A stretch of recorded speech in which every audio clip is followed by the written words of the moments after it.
बाबा साहब भीमराव अंबेडकर। उनका नाम लेते ही शरीर में ऊर्जा का संचार होने लगता है। भेदभाव, शोषण, छुआछूत और ऊंच नीच के खिलाफ विरोध करने की ताकत पैदा होने लगती है। समानता, बराबरी और इंसान की बेहतरी के लिए काम करने का हौसला मिलता है। आखिर ऐसा क्यों होता है? आखिर उनका नाम लेते ही कहां से इतनी ताकत आ जाती है? मन क्यों समाज और हाशिए पर खड़े इंसान के लिए बेचैन हो जाता है? आखिर क्यों हम अंबेडकर को मसीहा कहते हैं? क्यों हम उन्हें आधुनिक भारत का निर्माता कहते हैं? बाबा साहब भीमराव अंबेडकर महार जाति में पैदा हुए, जिसका उन्हें दंश झेलना पड़ा। लेकिन बाबा साहब ने भी फैसला किया कि वो इस जातिवाद को ख़त्म करके ही मानेंगे, और उन्होंने अपनी पूरी ज़िंदगी जातिवाद को ख़त्म करने में लगा दी।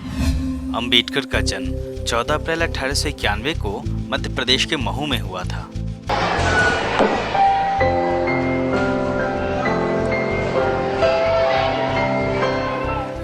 पिता ब्रिटिश हुकूमत में नौकरी करते थे, इसलिए अंबेडकर स्कूल जा सके।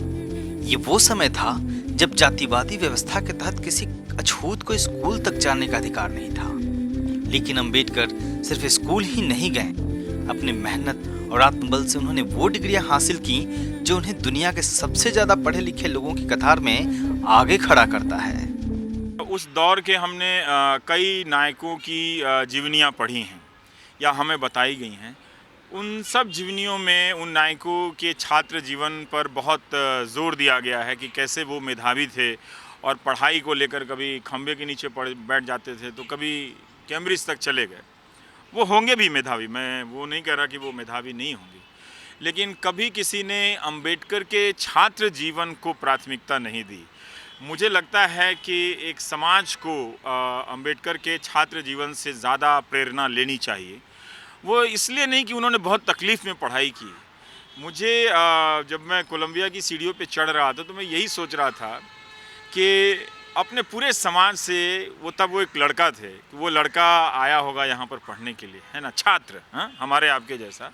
तो वो अपने तकलीफ़ों के बारे में सोच रहा था या तरह तरह के विषयों, अपनी जिज्ञासाओं के बारे में सोच रहा था। बाबा साहब का बचपन भेदभाव और अभाव में गुजरा था, लेकिन उन्होंने कठोर मेहनत से इसे मौका में बदल दिया। वो अपने जीवन में सामाजिक और आर्थिक रूप से सफल हो चुके थे। लेकिन यहीं से शुरू होती है अंबेडकर के बाबा साहेब भीमराव अंबेडकर बनने की कहानी।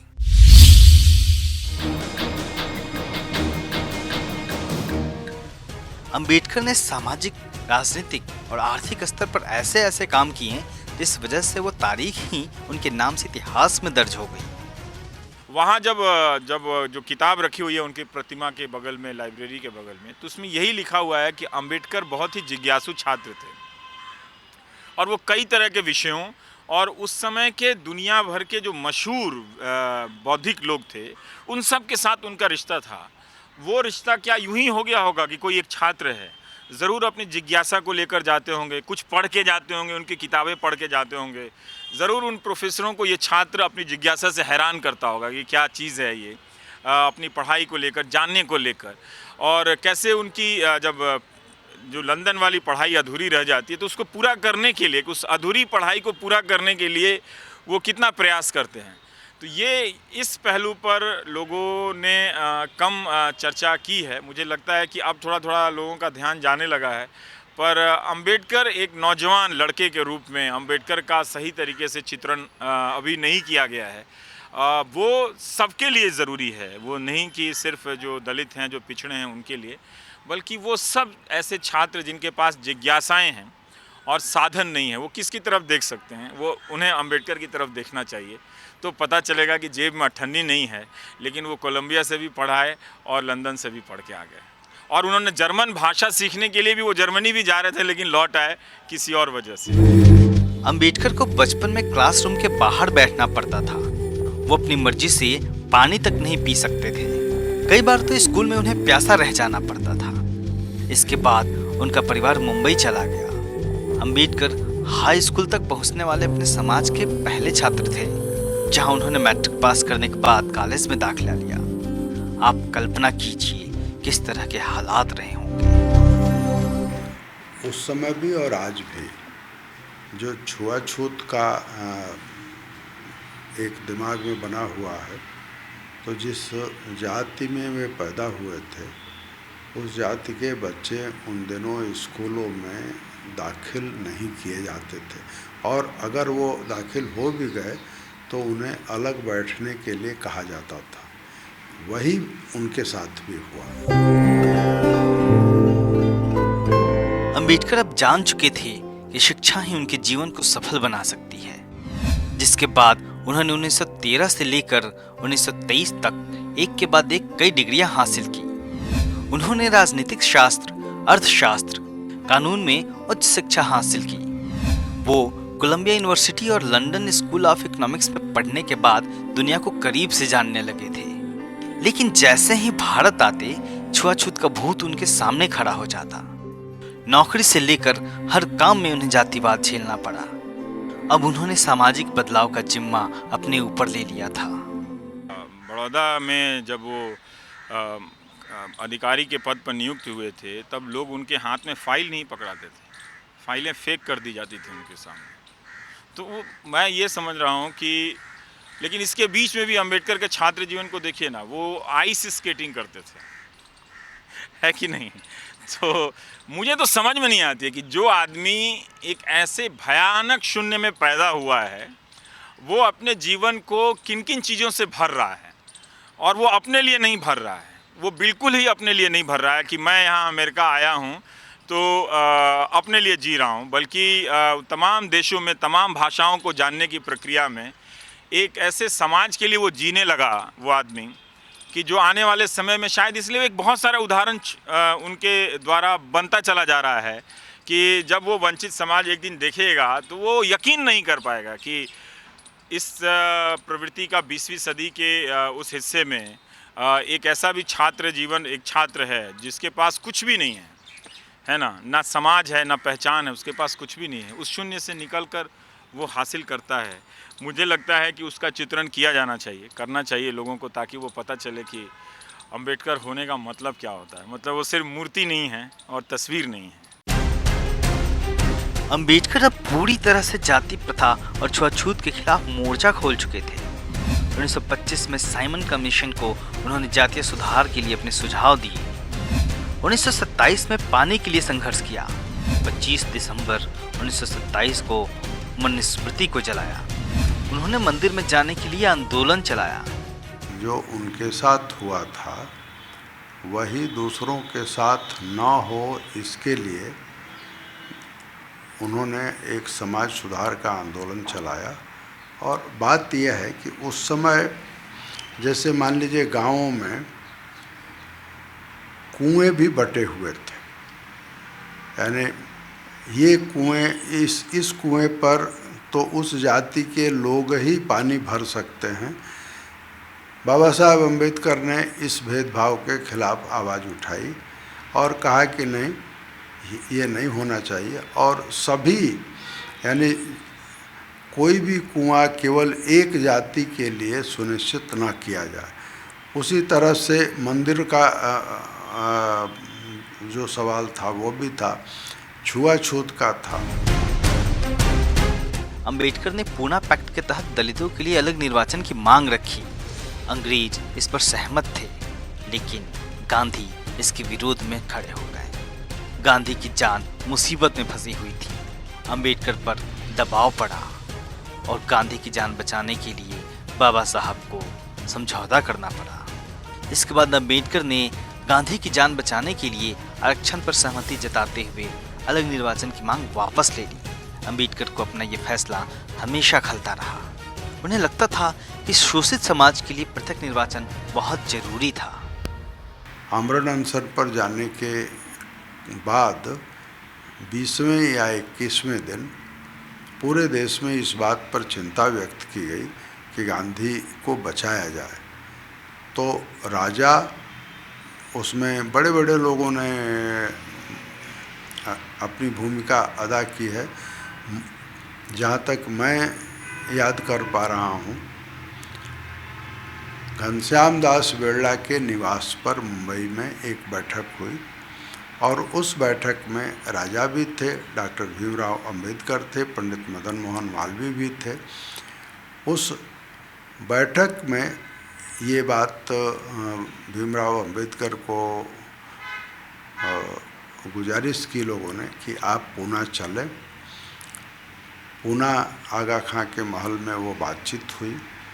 बातचीत में जो समझौता हुआ उसे हम पूना पैक्ट के तौर पर जानते हैं।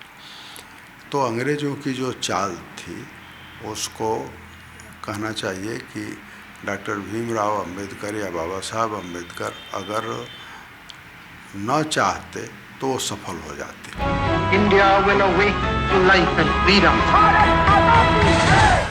1947 में देश आजाद हो चुका था, लेकिन शोषित समाज के हालात जस के तस बने हुए थे।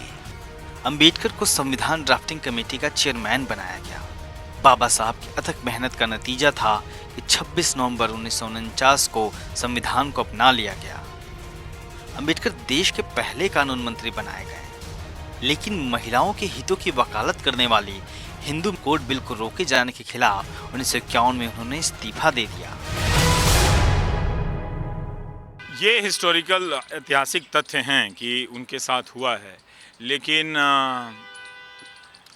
मैं ऐसे सोचता हूं कि अंबेडकर की जगह अगर कोई दूसरा व्यक्ति संविधान बना रहा होता तो क्या वो इसकी कल्पना करता कि जो भी बने सबके लिए बने और जो भी मिले सबके लिए मिले, सबको मिले, है ना।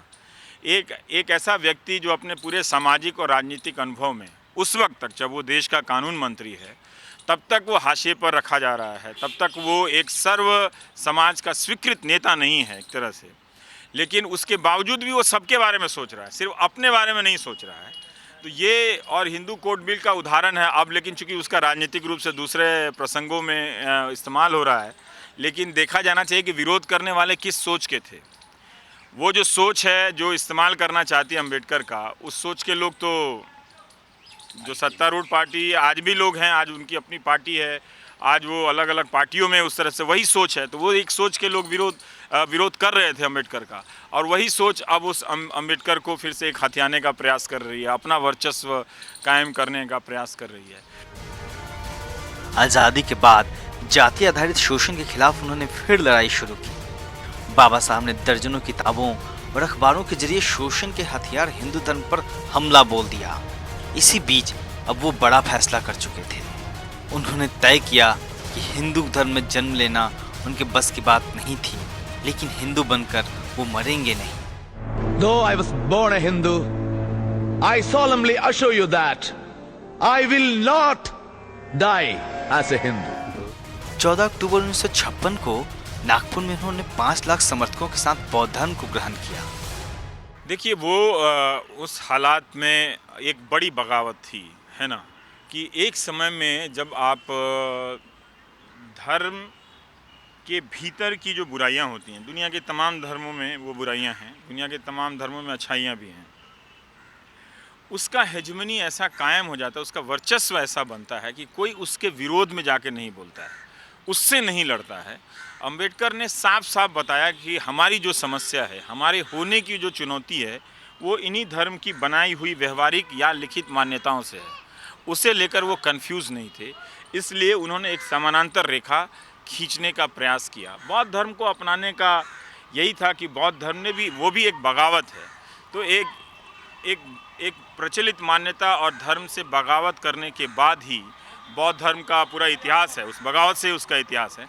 लेकिन आप देखेंगे कि अंबेडकर ने बौद्ध धर्म को चुना, हिंदू धर्म को नहीं चुना, और वो उसकी राजनीति से साफ साफ अवगत थे। उन्होंने कहा ही था, जिस तरह से उन्होंने राष्ट्रवाद के खतरे बताए थे, जिस तरह से उन्होंने नायक पूजा के खतरे बताए थे, आप सब जानते हैं, जो अंबेडकर को पढ़ते हैं, जो जानते हैं, उन्होंने हिंदू धर्म को लेकर जो राजनीतिक दर्शन है, हिंदुत्व जिसे कहते हैं, उसे भी खतरनाक कहा है उन्होंने।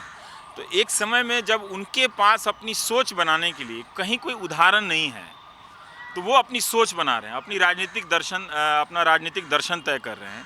पता चलता है कि ये एक स्वतंत्र व्यक्ति का ही ये काम हो सकता है। वो व्यक्ति अपने सोचने में, अपने लिखने बोलने में जितना स्वतंत्र होगा, वही नए नए रूपक को गढ़ता है। तो अंबेडकर ने एक बहुत बड़ा रूपक गढ़ दिया था उस बगावत का। वो दुनिया के इतिहास में लोग नास्तिक हुए थे, है ना, लेकिन किसी धर्म को चुनौती देने की इतनी बड़ी घटना मेरी अपनी सीमित जानकारी में तो नज़र नहीं आती। ये वो बातें हैं जो हम सब करीब करीब जानते हैं। लेकिन बाबा साहब का योगदान सिर्फ इतना भर ही नहीं था। वो आधुनिक भारत के निर्माता थे। वो भारत को सामाजिक और आर्थिक रूप से मजबूत देश बनते देखना चाहते थे। बाबा साहब ने लैंड रिफॉर्म के साथ साथ इंडस्ट्री स्थापित करने पर जोर दिया। उन्होंने बिजली उत्पादन के लिए पन बिजली परियोजनाओं का खाका खींचा। टैक्स को उन्होंने तर्कसंगत बनाते हुए गरीबों को उससे मुक्ति दिलाई। यही नहीं, ईमानदारी से नौकरी मिल सके इसके लिए पब्लिक सर्विस कमीशन बनाया। यहाँ तक कि रिजर्व बैंक की स्थापना का कॉन्सेप्ट भी बाबा साहब अम्बेडकर का ही था।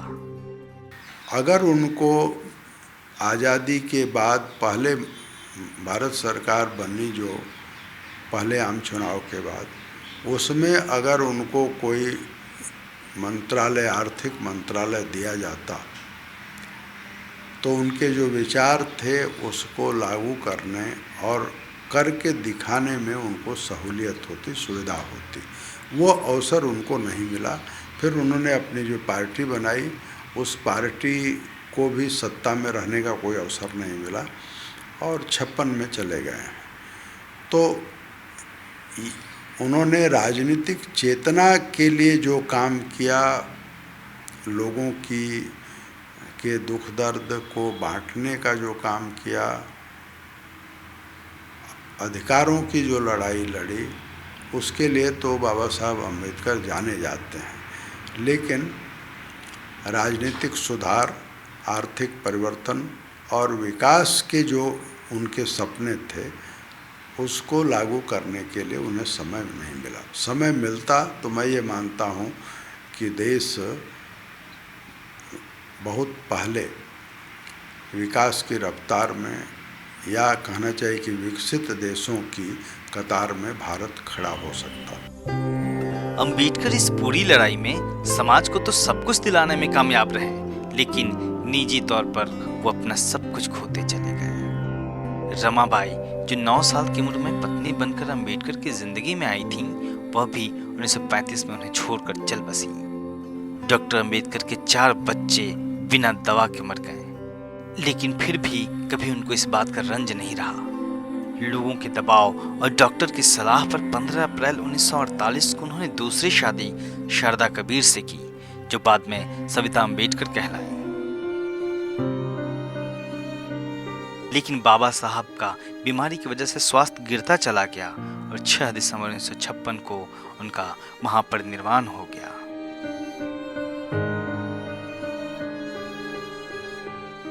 बाबा साहेब भीमराव अम्बेडकर की वजह से आज भारत में करोड़ों लोगों का जीवन सुधर रहा है।